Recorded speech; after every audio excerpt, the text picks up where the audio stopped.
केवल उपनिषद के सूत्रों को हम क्रमशः समझ रहे हैं। आज तीसरे सूत्र में ऋषि कहता है कि संतान के द्वारा, धन के द्वारा, किसी कर्म के द्वारा उस केवल अवस्था को नहीं पाया जा सकता।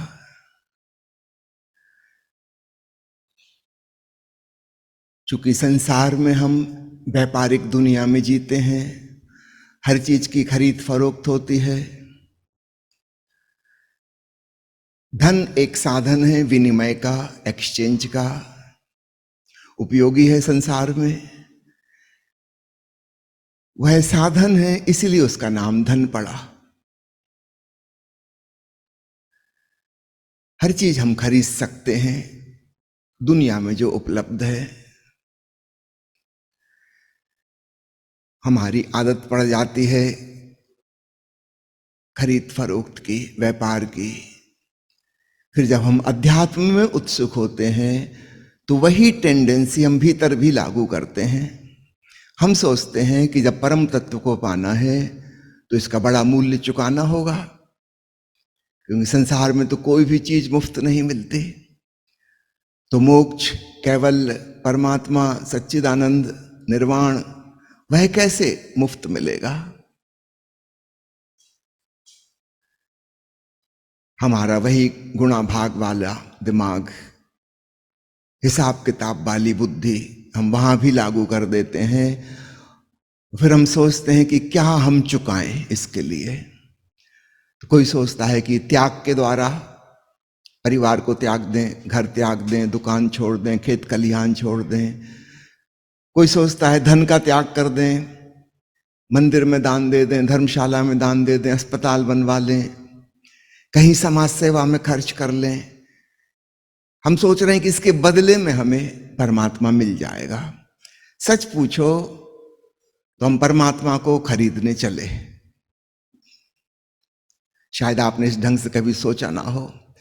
कोई सोच रहा है कि मैं अपने आप को कष्ट पहुंचाऊं, तपस्या करूं, उपवास करूं, कांटों की सेज पर लेट जाऊं, ठंड में, गर्मी में, बरसात में दिगंबर होके रहूं, कष्ट झेलूं, तो मैंने कुछ चुकाया, इसके बदले में परमात्मा मिलेगा और बड़ी कीमत चुका रहा हूं, इतने कष्ट झेल रहा हूं।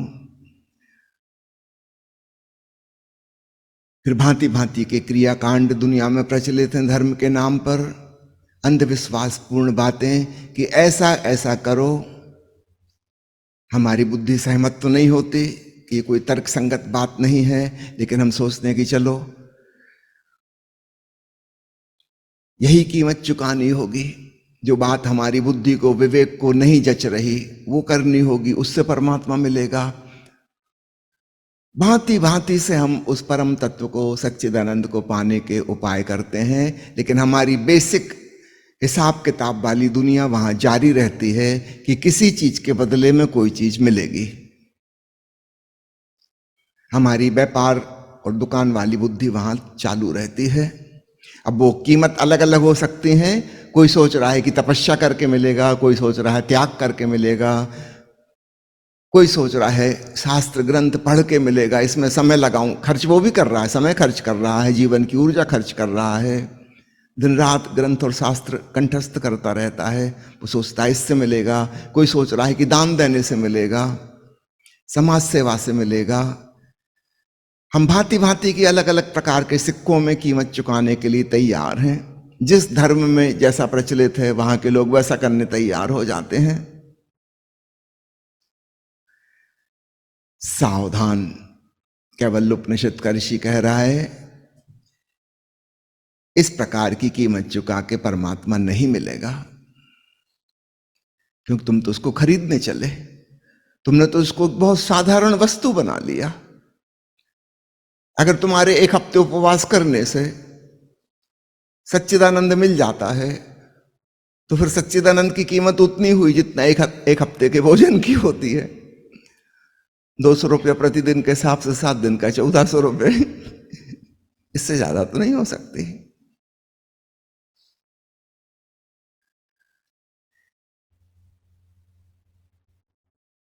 कुछ लोग सोचते हैं हम पुण्य कर्म करें, अच्छे कर्म करें, सत्कर्म करें, उसके बदले में हमें निर्वाण मिलेगा, मोक्ष मिलेगा। हमारे कर्मों की क्या कीमत हो सकती है? हम आदमी ही क्षुद्र हैं, छोटे से। हमारे द्वारा किए गए कर्म और भी छोटे, लेकिन हमारे भीतर की वो व्यापारिक बुद्धि को समझना, हम वो कर्म करने तैयार हैं क्योंकि उसके बदले में हमारे मन में आशा है कि ऐसा ऐसा होगा, मरने के बाद स्वर्गवासी होंगे।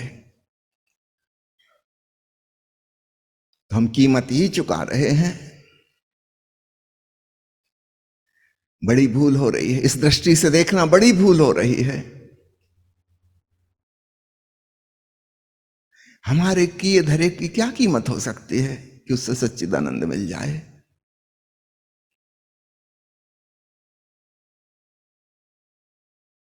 हम अपने आप को समझ क्या रहे हैं? भगवान को खरीदने चले।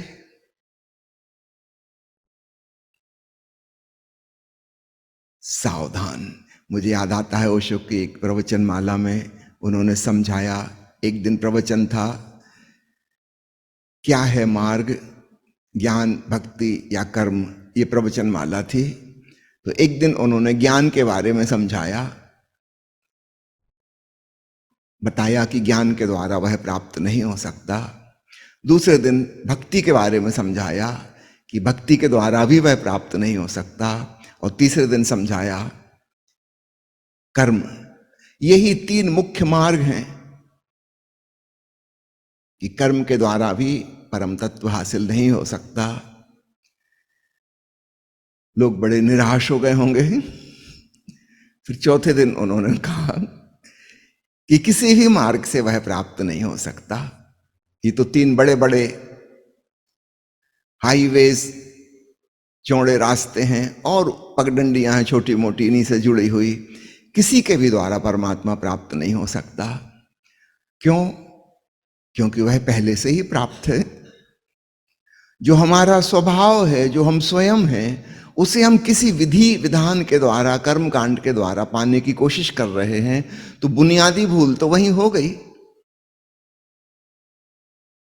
मुल्ला नसरुद्दीन एक दिन सुबह सुबह अपने गधे पर सवार तेजी से जा रहा था, बाजार में चिल्लाते हुए कि भाइयों रास्ता छोड़ो, मैं जल्दी में हूं, इमरजेंसी। लोग रास्ता छोड़ रहे थे, पता नहीं क्या हो गया।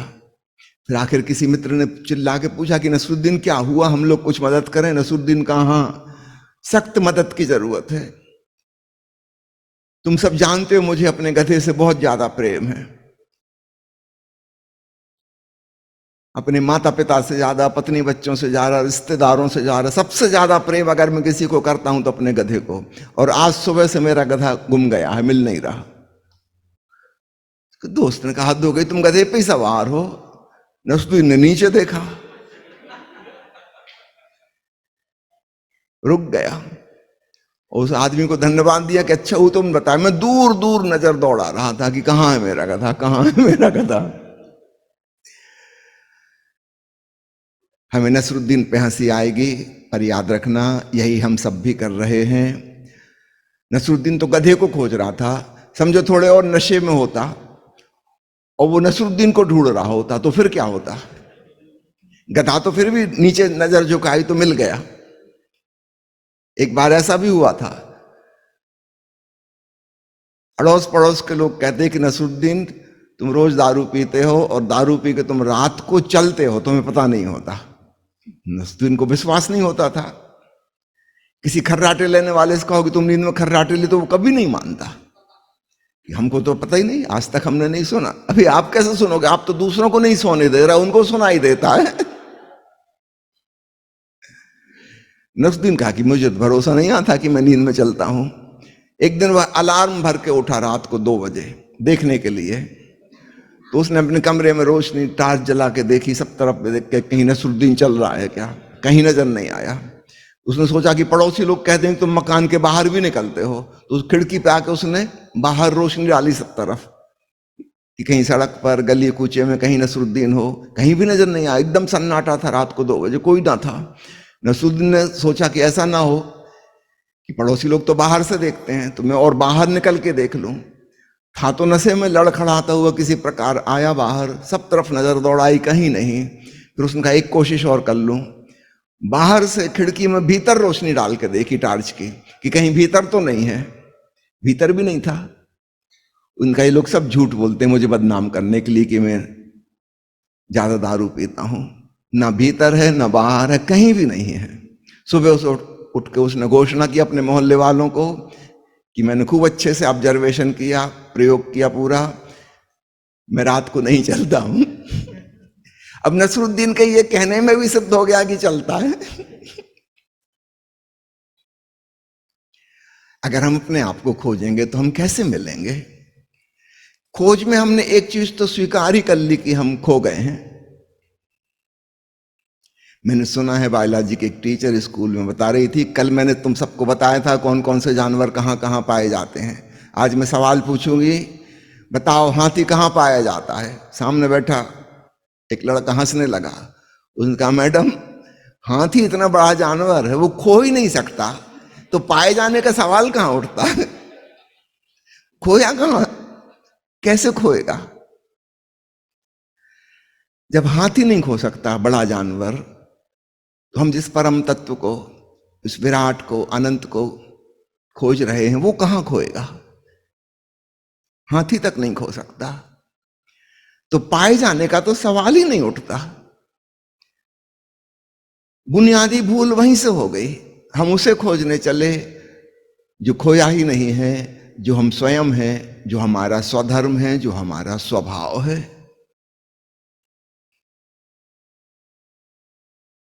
इस बात को खूब अच्छे से हृदयंगम करना। और जिन विधियों से हम खोजने चले, चाहे वो ज्ञान हो, चाहे भक्ति हो, चाहे कर्म हो, चाहे सेवा हो, चाहे दान हो या तपस्या हो या और भी कुछ, वट एवर इट इज, किसी के द्वारा नहीं मिलेगा, क्योंकि वह मिला ही हुआ है। संतों ने कहा है अमूलक परम तत्व को, अर्थात उसका कोई मूल्य नहीं हो सकता।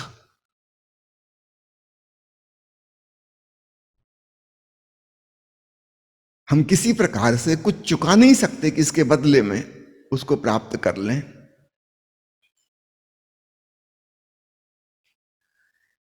इसलिए साधक को बहुत सावधान हो जाना चाहिए, ये बुनियादी भूल ना हो। और फिर बड़ा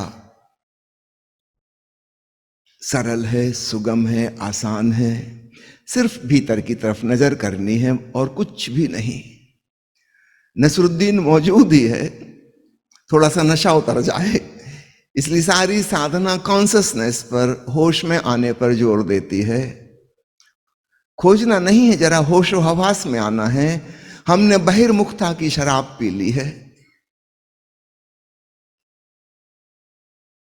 और उसकी वजह से अंतर यात्रा नहीं हो पा रही। हम एडिक्टेड हो गए हैं एक्सट्रोवर्ट होने के।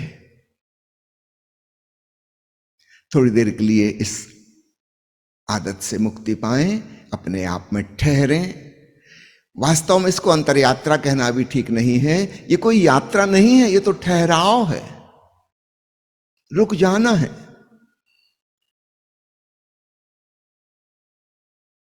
बुद्ध कहते थे चरे वेती चरे वेती, कभी कभी मैं मजाक में कहता हूं रुके वेती रुके वेती। अब रुक जाओ, कब तक खोजोगे गधे को नसरुद्दीन, ठहरो, जरा देखो नीचे अपने भीतर, वह तुम ही हो। उपनिषद का ऋषि बार बार कहता है तत्वमसि। उद्दालक का वचन है, अपने बेटे श्वेत केतु से उसने कहा तत्वमसि श्वेत केतु, तू वही है। कैवल्य का अनुभव, अहम ब्रह्मास्मि का अनुभव, तत्वमसि का अनुभव, हरि ओम तत्सत का अनुभव, सब कुछ वही है, उसके अतिरिक्त और कुछ भी नहीं। यह किसी खोजबीन से नहीं मिलता। हम रुक जाएं, थम जाएं, जो है उसके प्रति जागरूक हो जाएं, बस। बहुत लोग पूछते हैं ध्यान में किसके ऊपर कंसंट्रेशन करना है, अब फिर वहां से गलती शुरू हो गई। उन्हें उस दिन पूछा, अच्छा इस दिशा में नहीं देखा गधा तो किस दिशा में ढूंढूं, फिर गलती हो गई।